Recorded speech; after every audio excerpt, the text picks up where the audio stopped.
Bonjour, aujourd'hui nous allons voir les pages catégories. Alors les pages catégories, c'est par exemple la page accessoires, voilà, qui est une catégorie. Là-dessous, ce sont des papeteries et accessoires de maison, ce sont des sous-catégories. Voilà. Ou alors une page catégorie comme ça. Voilà. Donc, les pages catégories, il faut savoir que ce sont des pages très importantes au niveau du référencement. C'est pour ça que ces pages-là, elles doivent être immuables. Faire très attention au départ quand on choisit ces catégories. Il ne faut pas les bouger parce que vous perdez le référencement qui est attaché à ces pages. Vous pouvez désactiver des articles, jamais en supprimer, mais vous pouvez les désactiver.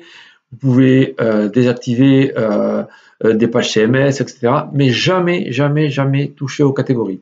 C'est elles qui ont le plus de chances d'être le mieux placées dans les recherches Google. Donc, dans votre page catégorie, vous avez, je vais prendre ici parce que voilà, vous avez sur la colonne de gauche, voilà, ce qu'on appelle le menu à facettes. Le menu à facettes, ça comprend les sous-catégories et des filtres.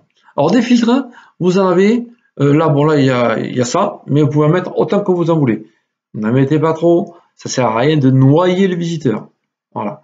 Alors, vous avez catégorie donc, les couleurs, voilà, c'est plus les couleurs pour les vêtements, mais vous pouvez, ah ben là ils ne se sont pas cassés le vol, c'est noir et blanc. Bon, vous avez les compositions, les propriétés, les marques si vous gérez des marques, et type de papier.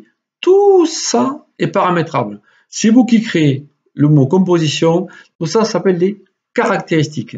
Et ça s'appelle des attributs. Les attributs sont les couleurs, les tailles. Tout le reste, ce sont des caractéristiques. Composition, propriété, marque, type de papier, type d'accessoire, lieu de fabrication. Enfin, vous mettez ce que vous voulez. Voilà. Ce qui va aider le visiteur à arriver directement sur ce qu'il cherche. Après, vous avez ici le bandeau de la catégorie. Alors, toujours un petit texte. Bon, là, il n'y en a pas assez, hein, je vous le dis de suite. Il faudrait essayer de remplir ce petit carré-là. Voilà. Une image, très important. Je vous donnerai toujours les tailles des images. Les tailles des images, si vous ne mettez pas les bonnes, tout va se décaler. Donc, je vous donne les tailles. Si vous ne savez pas les retailler, vous me les donnez, moi je vous les retaille pour les poser là. Voilà. Et ici, vous avez tous vos articles de la catégorie. Voilà. Vous avez le nombre d'articles, vous avez le tri, pertinence, non croissant, décroissant, etc. Voilà. Et vous avez la possibilité, si on le verra dans le back-office, de les avoir dans une autre manière, mais c'est beaucoup moins joli, où ils sont les uns sous les autres et en format ligne. Mais bon, c'est pas très représentatif.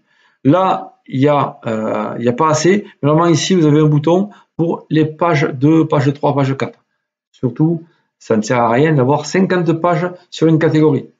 Vaut mieux créer une sous-catégorie ou deux plutôt que d'avoir tout dans une catégorie. Voilà, pour les questions de référencement. Et voilà, vous voyez, il n'y a rien de compliqué. Mais bon, c'est très important que cette page-là soit claire, explicative et facile à naviguer. Voilà. La prochaine fois, nous allons voir qu'est-ce qu'il y a dans une fiche article. Bonne fin de journée. Au revoir.